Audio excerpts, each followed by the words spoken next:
नमस्कार जन टीवी में स्वागत है आपका। मैं हूं योगेंद्र। आप देख रहे हैं एक मुलाकात। एक मुलाकात में आज हमारे साथ हैं राजस्थान महिला आयोग की अध्यक्ष सुमन शर्मा जी। सुमन जी, आपका जन टीवी में बहुत बहुत स्वागत है। एक साल का कार्यकाल पूरा, उससे भी समय निकल गया और हम तो पहले तो यही शुभकामनाएं देंगे कि आप बहुत जल्दी और ठीक से हों और वास्तव में जैसे दौड़ती हमने आपको देखा है, वापस उसी रफ्तार से आप दौड़ें। जिंदगी उसी तरह से शुरू कर भी दिया आपने। एक साल का जो कार्यकाल है आपने बहुत नजदीक से देखा और महिलाओं के लिए, पार्टी के लिए आपने बहुत संघर्ष भी किया है। महिला आयोग में कुछ ऐसी चीजों को देखा कि वास्तव में महिलाओं का जो हक है वो उन्हें मिलना चाहिए। देखिए, जब मैंने महिला आयोग 20 अक्टूबर 15 को ज्वाइन किया था मैंने, और बाहर से जो बातें मैं सुनती थी और अंदर आने के बाद बहुत अंतर मुझे लगा, क्योंकि ऐसा लगता था कि महिला आयोग वो जगह है जहां महिलाओं को त्वरित गति से राहत मिले। सड़कों पे जो आवाज उठती है उसके समाधान का एक प्लेटफॉर्म है। लेकिन जब मैंने संभाला तो 32,000 की पेंडेंसी ने मुझे बहुत चौंकाया, और उन पेंडेंसी को जब मैंने चेक किया तो उससे भी ज्यादा मैं चौंकी कि हम पढ़े लिखे सभ्य समाज में रहते हैं और जो कंप्लेंट्स पेंडिंग थे वो पढ़े लिखे लोगों के ही थे। अनपढ़ की बात करके हम ये कह सकते हैं कि उनको मालूम नहीं था। पढ़े लिखे लोगों को कानून की जानकारी नहीं थी, उनके अज्ञानता के कारण ये पेंडेंसी बहुत ज्यादा थी और उनकी समस्या का समाधान उनको नहीं मिल रहा था। तो मैंने जो मोड ऑफ वर्क के ये आयोग का था कि दफ्तर में बैठ के आप फाइलों को आए आपके पास कंप्लेन और फाइल बनाइए और फिर उसका समाधान कीजिए, उसको मैंने एकदम स्ट्रक्चरली बोलते हैं ना, उसको चेंज किया। मैंने कहा आयोग घर में नहीं बैठेगा, मतलब ऑफिस में नहीं बैठेगा। आयोग अब गलियों में, गांवों में, ढानियों में जाएगा, क्योंकि लोग समझ ही नहीं पा रहे थे कि आयोग में कैसी समस्या आनी चाहिए और कैसे समाधान होना चाहिए। तो इसके लिए हम लोगों ने पूरा सेटअप, पहले सारे एम्प्लॉय को कॉन्फिडेंस में लेना पड़ा, क्योंकि वो लोग उस मोड के में नहीं थे कि जिस मोड में मैं चाहती थी। उनको लिया, 2 महीने उनको सेट करने में मुझे लगा।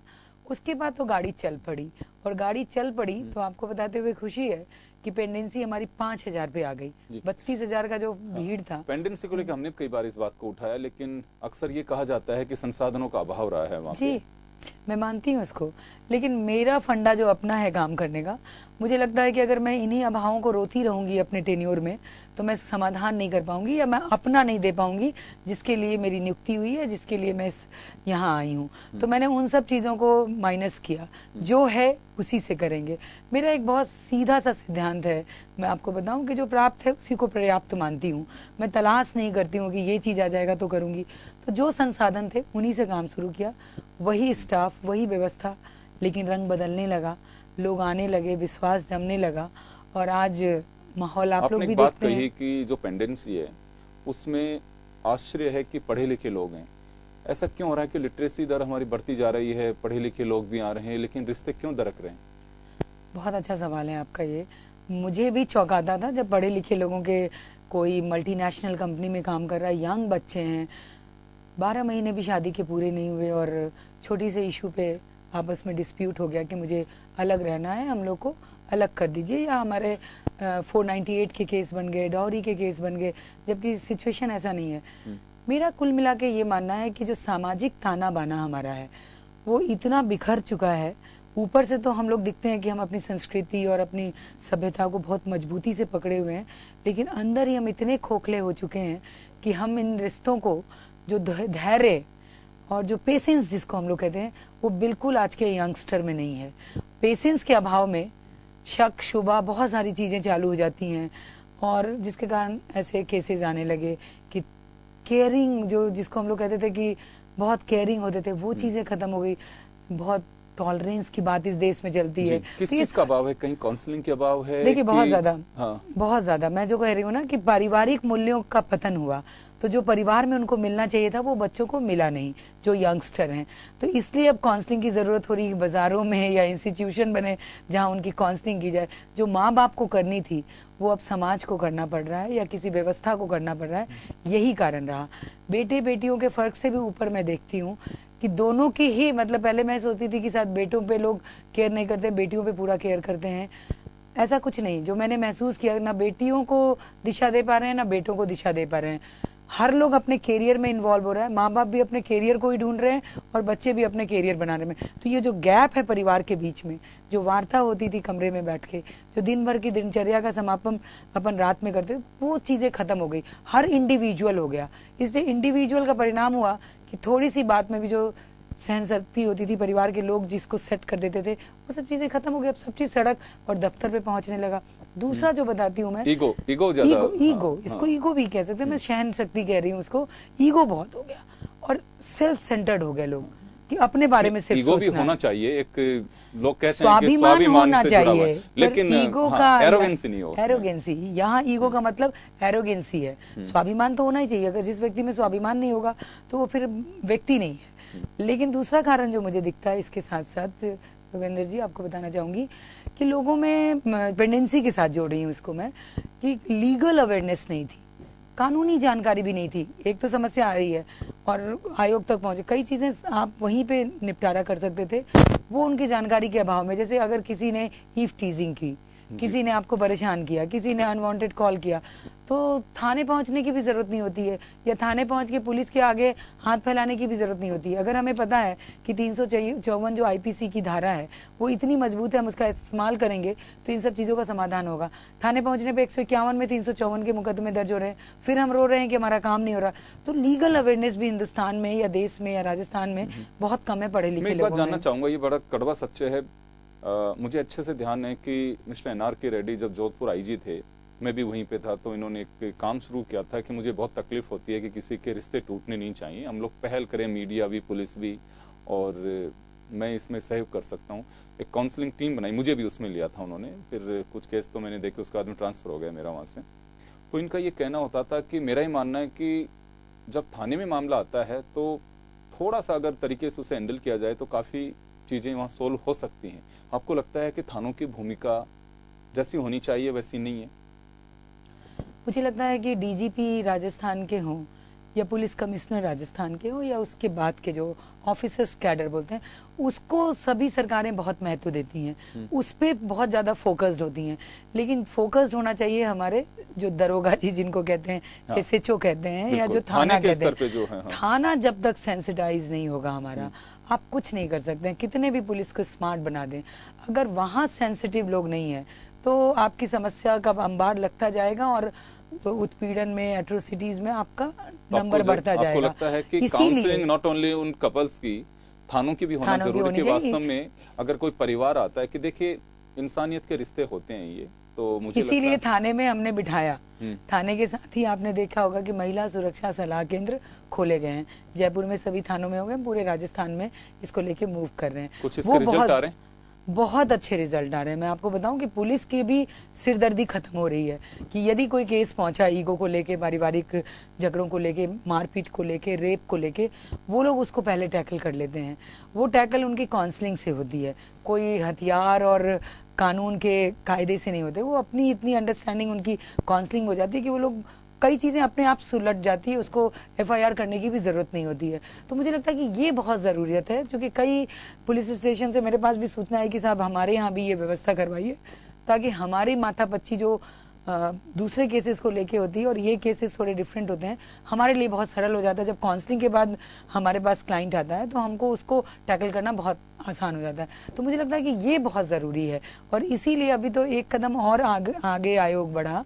मैं आपको बताऊंगी, मुझे लगा कि जो शादी टूट रहे हैं, जो घर टूट रहे हैं, उसमें हमने प्री वेडिंग काउंसलिंग भी शुरू कर दी है कि हम इंतजार क्यों करें योगेंद्र जी कि विवाह विच्छेद करने के लिए हमारे पास लोग आए, या विवाह की लड़ाई झगड़ों के बाद हम क्यों ना पहले ही उनको वो काउंसलिंग दे दे कि वैवाहिक जीवन कैसे सही रहे, आप लोगों का एक माइंडसेट तैयार करें। एक सवाल है मेरा आपसे यहाँ पे, मैंने बहुत सारी बार देखा है, कई बार ऐसी स्थितियां बनती हैं कि आपके जो हेल्प डेस्क हैं आयोग की तरफ से बनाई जा रही हैं या फिर महिला काउंसलिंग सेंटर्स हैं, वहां अक्सर ये धारणा बनी हुई होती है कि लड़का गलत होता है।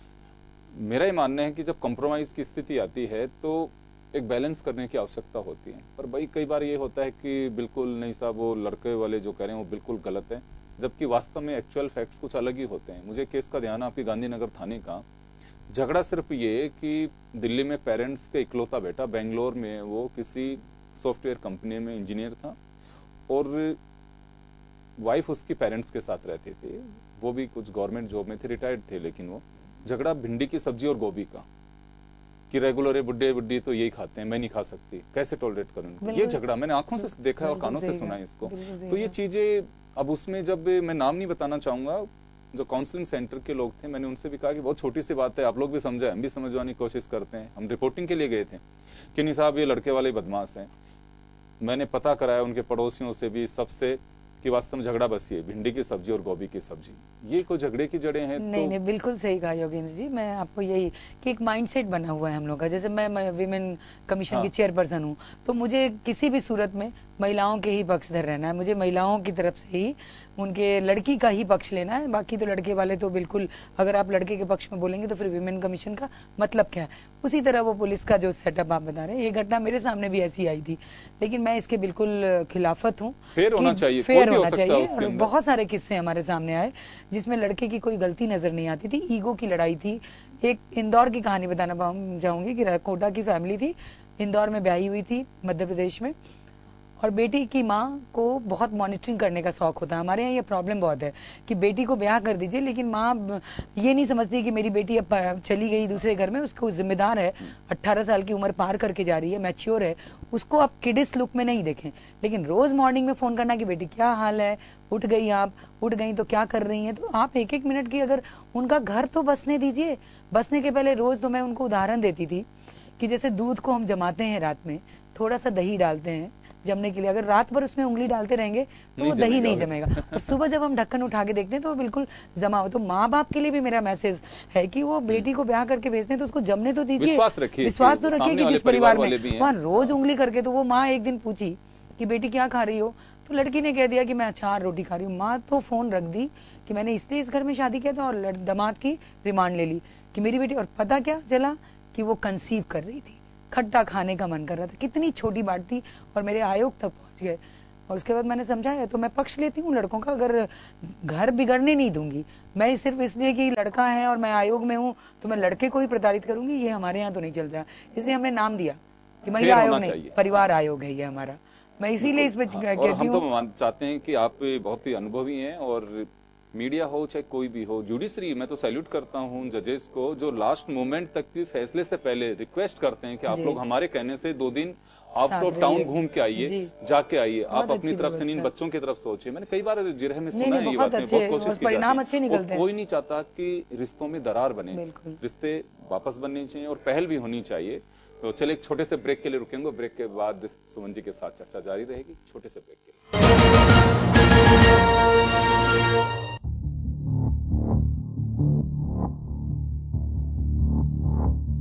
खबर जो कभी बताती है सच, तो कभी कराती है एहसास। खबर जो है कुछ खास, खबर ही तो है जो कभी बनती है राजनीति से, तो कभी व्यापार से, कभी आती है खेल से, तो कभी मनोरंजन से,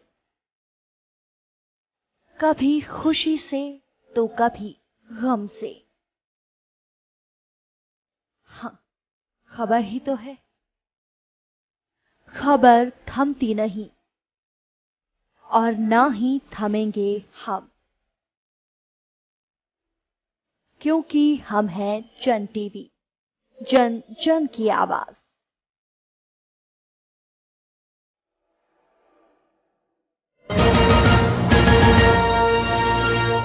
ब्रेक के बाद एक बार फिर आपका स्वागत है। आप देख रहे हैं एक मुलाकात, और हमारे साथ हैं राजस्थान महिला आयोग के अध्यक्ष सुमन शर्मा जी। सुमन जी, हम बात कर रहे थे दरकते रिश्ते, रिश्तों में दरार ना पड़े, आपकी पहल है, बहुत अच्छी बात है। अभी कुछ नए ऐसे प्रयास हैं जो अब तक नहीं हो पाए राजस्थान में महिला आयोग की तरफ से, और जो आप करना चाह रही हैं। जी, इसीलिए हम लोगों ने सबसे पहले जो एक, हमें लगता है कि राजस्थान बहुत बड़ा है, आप जानते हैं, दिखने को तो 33-34 जिले दिखते हैं, लेकिन एरिया वाइज बहुत बड़ा और बहुत रिमोट एरिया है, जहाँ तक सबका पहुँचना संभव नहीं है। हम लोगों ने जिला मंच बनाया, इसीलिए डिस्ट्रिक्ट महिला आयोग का एक जिला मंच, जिसमें 4 हमारे काउंसलर जो एक्सपर्ट हैं इन सब चीज़ की काउंसलिंग के लिए, हर डिस्ट्रिक्ट पे 4 लोग ऐसे नियुक्त किए। तो कहीं कोई घटना हुई तो वो जयपुर तक आने में थोड़ा टाइम लगता, अगर वहीं हो जाए उसका समाधान, उसका परिणाम हमें बहुत अच्छा मिला। इसके बाद मुझे लगा कि जिले से काम नहीं चलेगा, शहरी क्षेत्र में आ जाता है जिला। ग्रामीण क्षेत्र में जो समस्याएं थी वो निकल के ही नहीं आ रही थी, वो अंदर ही दफन होती थी और पता चला कि सुसाइड किया या कुएं में कूद गई, कहानी खत्म हो गई। वो आप लोग भी बाहर नहीं निकाल पाते थे। तो हमने सोचा कि क्यों नहीं इसके लिए भी हमें गांव तक जाना चाहिए, केवल 1 महीने या साल में जाके काम नहीं चलेगा। हमने वहां महिला पंचायत का 498A का काफी मिसयूज हो रहा है, ये स्वीकार आयोग भी करता है और विभाग, पुलिस डिपार्टमेंट ये भी। तो वास्तव में कुछ इस पे लगाम लगाई जानी चाहिए, क्योंकि एक अधिकार भी है। नहीं, और लगाम इसमें लगाना, ये भी पता नहीं कई बार एक्चुअल में बच्चियों के साथ ऐसा नहीं, होता लगाम भी। लगाना 498 बहुत खतरनाक था, जिसमें कंप्लेन के साथ ही ए लड़की ने लगाया बोल दिया और अब ए हुआ, उसको सुधार किया। तो अब 498A जो है उसमें सुनाने या सुनने का मौका मिल गया। नहीं तो अगर किसी लड़की ने कंप्लेन किया, जाके तुरंत गिरफ्तारी होती थी, पूरे परिवार की हो जाती थी, बेटा माने पति, सास, ससुर, जेठ, जिठानी, वो तो लिस्ट है पूरी उसमें। अब अभी कई नंदे जेल जिनकी मैरिज हो चुकी है बेचारी, मैंने अपने- कई जेल का विजिट किया, तो मैंने कई ऐसी औरतों को देखी। मुझे लगता था कि ये लोग बेचारे लोग का कोई लेना देना, लेकिन उस सजा में वो वहां पड़े हुए हैं, जिंदगी खराब हो गई, बहू ने सुसाइड कर लिया या कुछ भी हुआ। 498 होने से, ए होने से थोड़ा सा सुधार ये हुआ, लेकिन उसके 2 पक्ष सामने नजर आते हैं कि तुरंत गिरफ्तारी नहीं होती है, वो तो एक अच्छी चीज होगी जांच, लेकिन दूसरा पक्ष भी है जहां रियलिटी है, जहां सचमुच में मारते हैं ना, वहां भी पुलिस इसका मिसयूज कर रही है। कई केसेस हैं। तो हमारे देश में ये कहावत भी है, ये चरिता की रेमेडीज जो है ना कई बार खतरनाक भी हो जाते हैं। तो 498 एक अच्छी चीज की शुरुआत है, लेकिन कुछ लोगों को आपको विश्वास भी करना पड़ता है, लेकिन उस 1 वीक में जो उनकी जो समय मिलता है उसमें वो पूरे केस को खत्म भी कर देते हैं। तो नुकसानदायक भी है, लाभदायक भी है। कई बार मैं ये कहते सुनता हूँ कि जो विक्टिम होते हैं, रियल विक्टिम, वो कहते हैं कि सब हमने रिपोर्ट दर्ज कराई और जाने के लिए हुआ तो पता लगा कि यहाँ थाने से मैसेज कर देते हैं कि भाई तुम्हारे खिलाफ ये मामला है और तुम मेरे से मिल लेना। बहुत सारे ऐसे कांस्टेबल्स, एएसआई, आईओ, यही लोग अपने एक नई एक ट्रेंड शुरू किया है उन्होंने। बिल्कुल है, वो उनके लिए वो इशू नहीं है कि महिला इशू है या बहुत, वो हर एक केस को एक तरह से टैकल करते हैं कि किस तरह कहाँ दिख रहा है। ये सारी चीजें हैं हम लोग में, उसमें हम लोगों ने भी कई सुधार करने की कोशिश की है कि ऐसा तो कम से कम विमेन केसेस में ना करें, जो रियलिटी है उसको आप पेश करें। चालान करने में विलंब करते हैं, जल्दी चालान नहीं करते हैं, एफआईआर लगाने में बहुत जल्दी करते हैं बिना सुने हुए। तो इन सब चीजों को हम आयोग जब से मंगाने लगा, अब तक प्रचलन ये था कि आयोग में कोई एक पुलिस कांस्टेबल आके रिपोर्ट करता था। हमने कहा नहीं, जो आईओ है, चाहे वो डीवाईएसपी हो चाहे एसपी हो, उनको हाजिर होना पड़ेगा। और कई केसेस पे जब हम लोगों ने रिमांड ली तो चालान हो गया या एफआईआर लगा दिया तो पुलिस को दोबारा जवाब देना पड़ा। तो एक जवाबदेही तय हुई। अब इतनी जल्दी सब कुछ नहीं होता है योगेंद्र जी। उनको लगता है कि कोई महिला आयोग चली गई अगर पीड़ित, तो अगर हमने उल्टा सीधा कर दिया है तो हमें जवाब देना पड़ेगा। वुमेन कमीशन है कोई जो रोल मॉडल की तरह पेश कर सके वहाँ के, हाँ उस राज्य का महिला आयोग बहुत अच्छे से काम कर रहा है। देखिए अभी एज सच हम लोग की एक नेशनल कॉन्फ्रेंस हुई थी, मोर और लेस हम जब बातें करते हैं ना तो ओवरऑल सबकी पीड़ा एक समान ही होती है कि हम लोग विषहीन सर्प की तरह हैं। बातें तो हमारे बारे में बहुत होती है पर अधिकार नहीं है। हम सजेशन देते हैं सरकार को, हम दंडित करने के उसमें नहीं है कि हम लिख दें कि ये गलत है तो ये गलत ही हो जाएगा। हम डिपार्टमेंट को सबको भेज देते हैं कि ये गलत है, इसको दंड दीजिए। दंड देने का अधिकार हमारे पास नहीं है। तो लगता है कि फिर क्यों हमसे कोई डरेगा। लेकिन उन सिफारिशों का रिव्यू भी होना चाहिए। हाँ, होता है जहाँ है, लेकिन मुझे केरल बहुत अच्छा लगा। जो मैंने वहां देखी उन लोगों को, तो उन लोगों को जो व्यवस्थाएं थी और जो उनका पूरा कोरम था, वो मुझे लगा पूरे देश में बहुत ही मजबूत महिला आयोग है।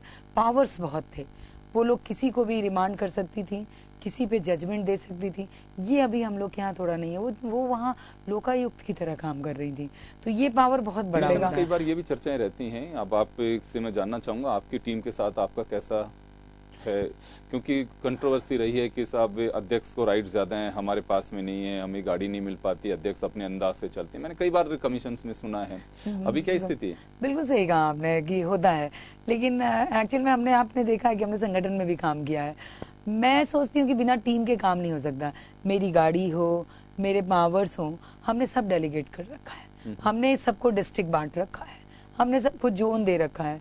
और जहां मैं नहीं, अधिकतर मैं कोशिश करती हूँ कि वो लोग जाएं वहां, और कोई भी केसेस आता है अब जो सरकार की तरफ से उसको तो हम नहीं कर सकते हैं कुछ भी, जो फैसिलिटी सरकार की तरफ से है उसको तो नहीं, लेकिन मैं अपने मेंबर्स के लिए संघर्ष कर रही हूँ, उनको भी फैसिलिटी मिले, इसलिए मैं मुख्यमंत्री जी से भी बात कर रही हूँ। सरकारी कोई भी स्टेट गवर्नमेंट हो, सेंट्रल गवर्नमेंट हो, हर आदमी चाहता है कि आईटी के साथ में हर व्यक्ति जुड़े। कमीशन की कुछ ऐसी है कि कुछ कार्य प्रणाली जो जी बिल्कुल, इसके बिना हम कुछ नहीं कर सकते हैं। ऐसा, हाँ। जी बिल्कुल, मैं आपको बताते हुए मुझे खुशी होती है, अवधि तो मेरा अभी बहुत साल सब माने 12-13-14 महीनों का है, लेकिन हमने एक ऐप लॉन्च किया है। हमारा आयोग का अपना वेबसाइट है, आप लोग उस पर जाके डे टू डे के जो कंप्लेंट्स आते हैं उसको भी डालते हैं हम। हेल्पलाइन को हमने उससे कनेक्ट कर रखा है, कोई भी हमारे उसको जैसे क्लिक करेगा तो पूरे आयोग की वर्किंग नजर आ जाएगी आपको। आप कहीं से भी उस पर अपने कंप्लेंट को डाल सकते हैं और हम लोग उसको त्वरित गति से, जरूरी नहीं कि वो आयोग आके करे, हमने एक ऐप बनाया बेटियों के लिए। वो इतना अच्छा ऐप है कि 3 शेक के साथ आप जीपीएस के थ्रू पुलिस स्टेशन से जुड़ जाएंगी, हमारे साथ जुड़ जाएंगे, और जो भी आपके फैमिली मेंबर हैं, अगर आप पैनिक होते हैं, कहीं प्रॉब्लम में होते हैं, आपको लगता है कि खतरा सामने दिख रहा है, तो तुरंत 3 शेक किया, मोबाइल खोल के आपको कहीं जाने की जरूरत नहीं, केवल हिलाते ही आप कनेक्ट हो जाएंगे और अब 3 लोग आपको हेल्प करके आ जाएंगे। क्योंकि डिजिटल का जमाना है, देखिए अगर इसका प्रयोग हम नहीं करेंगे, वो किसी टेलीफोन पे जाके टेलीफोन करे, मोबाइल खोल के टेलीफोन करे, तब तक बहुत देरी हो जाती है। और सबसे पहले जो बदमाश होता है मोबाइल को तोड़ के फेंक देता है। वो अगर 3 बार वो शेक कर दी तो मोबाइल टूट जाने के बाद भी हम लोग से उसका लिंक नहीं टूटेगा। ऐसा ऐप हम लोगों ने लॉन्च किया, उसका नाम है राज महिला सुरक्षा ऐप। ये इतना सक्सेस है, मैं आपको बताते हुए बहुत खुशी होती है कि लड़कियों ने इसको डाउनलोड किया है, लड़कियां मैसेज करती हैं, लड़कियां इसको बहुत एंजॉय कर रही हैं, मैं यूं कहूं तो। मॉनिटरिंग हमारे आयोग से, इसमें जयपुर पुलिस कमिश्नरेट है, कमिश्नरेट से इसको मॉनिटर किया जा रहा है जयपुर में, बाकी जिलों में भी वैसे ही किया जा रहा है। पूरी एक अलग से टीम बनी हुई है, जहाँ कंप्लेन आता है उसका कंप्लायंस होता है। कई उसमें भी मजे करते हैं, मनचले भी कर देते हैं। अब उसमें मैंने ही और शी तो ऑप्शन डाला नहीं था, अब मुझे लगता है कि उसमें डालना पड़ेगा, क्योंकि कई लड़के भी कर देते हैं, तो उसमें ऐसा ही हो कि लड़की ही चेक करे तो चले, लेकिन ठीक है लड़के भी करते हैं तो उसको भी हम लोग इंटरटेन कर लेते हैं। देखिए टाइम पीरियड होता है, कमीशन का भी अपना एक टाइम पीरियड है। क्या लगता है आपको कि रिमेनिंग जो टाइम है उसके अंदर आपकी इच्छा हो कि मुझे ये काम करने हैं और मैं चाहती हूँ कि मेरे कार्यकाल में ये काम मैं जरूर करके आऊँ? जी 2-3 चीजें हैं, अभी 1.5 साल की अवधि है, 1.5 साल अभी हमारे पास बचा हुआ है। वो 2-3 में मैं चाहती हूँ कि गांव तक आयोग पहुंच जाए। अभी आयोग को लोग शहर की चीजें समझते हैं कि ठीक है किसी के साथ बलात्कार हो गया, रेप, ये चीजें ना बने। आयोग का मतलब है कि संपूर्ण महिलाओं से संबंधित योजनाओं का जो उनको लाभ नहीं मिल रहा उसको लाभ मिला, आयोग से उसकी मॉनिटरिंग हो और आयोग में वो सारी चीजें हो जिससे वो वंचित हैं अभी तक, लीगल अवेयरनेस हो। आपके ये केवल हम बलात्कारियों को ही क्यों सुने, हम बलात्कार के उस स्टेप तक नहीं पहुंचे। हम इतना स्ट्रांग करना चाहते हैं राजस्थान की बहनों को कि आप लोग को वो चीज को फेस नहीं करना पड़े। और यही 1.5 साल में मेरा टारगेट है कि हर गांव के पंचायत तक आयोग का कनेक्टिविटी हो जाए, ताकि लड़की गांव के घर में बैठी हुई आयोग से जुड़ जाए। सुमन जी बात आपने सही कही कि पोजीशन ऐसी नहीं बनी, लेकिन एक नए हमारे यहाँ संस्कृति में एक चीज चल रही है, जैसे कहा जाते हैं कि बिन रिश्ते हम तेरे, लिव इन रिलेशन का जो बिन फेरे हम तेरे, वो वाला जो चल रहा है कल्चर। और आए दिन हम पेपर्स में पढ़ते हैं, हमारे पास में बहुत सारे विक्टिम आते हैं, साहब 1.5 साल से लिव इन, बच्चे हो गए और एक आरोप लगाया जाता है कि साहब मेरे को ब्लैकमेलिंग किया। ये कुछ ऐसी चीजें आज चल रही हैं, इनसे कैसे निजात मिले? क्योंकि एक फ्रीडम भी है कि साहब जब बालिग बच्चे हो जाते हैं तो उन पे आप किसी तरह का राइडर नहीं लगा सकते हैं। नहीं, आयोग में हमारे पास ऐसे केस है, मैं बहुत क्षुब्ध होती हूँ और मुझे अपनी भारतीय संस्कृति से बहुत लगाव है। चाहे मुझे लोग ये कह दे कि मैं बहुत पौराणिक विचारे की हूँ तो मैं स्वीकार करती हूँ, लेकिन अपनी संस्कृति को लेकर आप नहीं चलेंगे। मैं 12 साल से मेरा बलात्कार हो रहा था, how can possible Yogendra ji? 12 साल से बलात्कार होता है क्या? एट ए साइट बलात्कार होता है। 12 साल तक आपके लिए प्लेजर था, 12 साल के पहले 2 दिन आपका हो गया, किस बात पे डिस्प्यूट हो गया? और आप हमारे आयोग पहुंच गई और वहां क्या कहने लगी कि मेरे को रेप कर रहा था। 12 साल तक वो चीज प्लेजर था और 12 साल बाद आपका इसके मैं बहुत खिलाफत हूँ, इसे मैं नहीं अटेंड करती। आयोग में ऐसे केसेज ही नहीं, उनके बच्चों के राइट की भी बात मैं नहीं करती। हमारी एक हिंदुस्तानी डिग्निटी है, शादी के पहले कैसे सरेंडर करते हैं आप लोग? ऐसी क्या मजबूरी थी? ब्लैकमेल हो रही थी तो पहले आना चाहिए था ना, डे 1 से। आप 12 साल तक ब्लैकमेल कैसे हो रही है? सारी व्यवस्था थी, सब कीजिए ना। आप अगर सारे चीजों को तोड़िएगा तो आपको ही भुगतना पड़ेगा। आप उसको सरकार पे या आयोग पे या पुलिस पे ठिकरा नहीं फोड़ सकते हैं कि मुझे न्याय नहीं मिल रहा। मैं ऐसे केसेस को बिल्कुल रोकती हूँ और मेरे आने के बाद बहुत वातावरण भी ऐसा बना कि ये बहुत डिमोरलाइज करती हैं, लेकिन डिमोरलाइज करना चाहिए, मुझे ऐसा लगता है। इसमें बहुत सारे लोग आते हैं, कुछ एनजीओ तथा कथित, वो भी कहते हैं so-called कि women मानसिकता पुरुष प्रधान मानसिकता से भी बाहर नहीं, मीडिया पे भी आरोप लगा देते हैं कि आपकी सोच ऐसी है। देखिए, लगाने दीजिए, लेकिन हमको समाज को सुधारना है, हमको उन महिलाओं के वेलविशर बनना है, तो आपको ऐसे कड़े स्टेप लेने पड़ेंगे। लिविंग इन क्या है? एक दूसरे को बचाने के लिए ये, और उसके बाद आप परेशान हो जाइए, आपको फिर आपके बच्चे भी हो गए, आप फिर बच्चे के राइट के लिए भटक रहे हैं। ये सब चीजें क्या है? ये अपनी सभ्यता और अपनी संस्कृति नहीं है। इसमें कहीं कोई हिंदू और मुसलमान की बात नहीं है। आप शादी के बंधन में एक सामाजिक दायित्व है आपका। आप बिना, आजकल एक फैशन हो रहा है जैसे सैरोगेटेड मदर, मैं उसके खिलाफ हूँ। आप सामाजिक व्यवस्था को क्यों तोड़ना चाहती हैं? शादी के बंधन से क्यों भागना चाहती हैं? बच्चे पैदा करने से क्यों भागना चाहती हैं? ये कोई गुलामी के परिचायक थोड़ी है। आज के जनरेशन को हम ये बता रहे हैं, या जो show call women freedom fighter बनती हैं, वो लोग ये बता रही है कि ये सारी बंधन है, ये सारी गुलामी है। ये गुलामी नहीं है। संस्कृति हमारी गुलामी का नाम थोड़ी है। कुरीति हमारी गुलामी थी। संस्कृति को समझे। वैवाहिक बंधन, विवाह एक संपूर्ण भारतीय व्यवस्था है, एक सामाजिक व्यवस्था है जिसमें हम समाज का स्थानांतरण करते हैं, एक जनरेशन से दूसरे जनरेशन में हम जाते हैं। इन सब चीजों के प्रति लड़कियों के मन में आप दुराभाव भर रहे हैं कि शादी करेंगी तो नर्क हो जाएगा जीवन। तो ये सारी जो चीजें हैं, जो आपको सड़क पर यदा कदा दिखती हैं महिलाएं कि बिन फेरे तेरे की जो बातें आप कर रहे हैं, तो वो चीजें नहीं होनी चाहिए, रोकनी चाहिए। हम ऐसी चीजों को बढ़ावा नहीं देते हैं। जब तक मेरा टेन्योर रहेगा, मैं ऐसे केसेस को इंटरटेन ही नहीं करती। लेकिन महिलाओं के बराबरी के अधिकार की बात उठती है। बराबरी ऐसे नहीं मिलती है। बराबरी यूं नहीं मिलती कि आप सारे अपने व्यवस्थाओं को तोड़ के आप कहो कि हम बराबर हैं, कि पुरुष ऐसा करता है तो मैं पुरुष के जैसे हो जाऊं। ये बराबरी का नतीजा नहीं है। चलिए सुमन जी, आपने 1 साल से ज्यादा का वक्त निकाला है।